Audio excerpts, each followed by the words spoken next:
కంపెనీలు అన్నప్పుడు లాభాలు నష్టాలు కామని.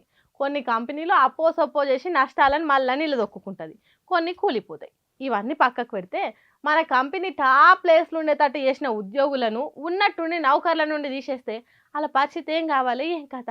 మళ్ళా అది కూడా మస్తు పేరువైన పెద్ద కంపెనీ ఎంతమంది బతుకులను ఆగం చేసింది అనుకుంటుర్రు? లెక్కలు చెప్తా పాన్రి. ఐటీ రంగంలోనే తోప్ కంపెనీ అయిన గూగుల్ అలా ఉద్యోగుల గుండెలను బద్దలు కొట్టింది. వందలాది ఉద్యోగుల బతుకులను ఆగం చేసింది. Android software, pixel phones, chrome browser విభాగాలలో పనిచేస్తున్నోళ్లకు లే ఆఫ్లు ఇచ్చింది. ఇదివరకు ఇట్లనే 2023 జనవరిలో 12,000 మంది జాబులు వీకేసింది. కంపెనీ ఖర్చులు తక్కువ చేయనికే ఈ ఆలోచన చేసిందట. ఎందుకంటే గ్లోబల్ మార్కెట్లలో ఒత్తిడి, అమెరికాలో మాంద్యం భయాలు, టారిఫ్ వారు, ఏఐ వాడకం పెరుగుడుతోని లాభాలు తగ్గినాయి, ఖర్చులు పెరిగినాయట. అందుకే జర ఖర్చులు తక్కువ చేద్దామని జనాల బతుకులు ఆగం చేస్తుర్రు. ఇప్పుడు ఈ ముచ్చట తెలిసిన ఉద్యోగులు ఉన్నట్టుండి మా డ్యూటీలు వీకేస్తే మా బతుకులు ఏం కావాలి, మా ఇల్లు ఎట్లా గడవాలి, ఇప్పుడున్న ఈ పోటీ ప్రపంచంలో మాకు వేరే డ్యూటీ ఎప్పుడు దొరకాలి అని లబోదిబో మొత్తుకుంటురట గూగుల్ ఎంప్లాయీస్ అంతా.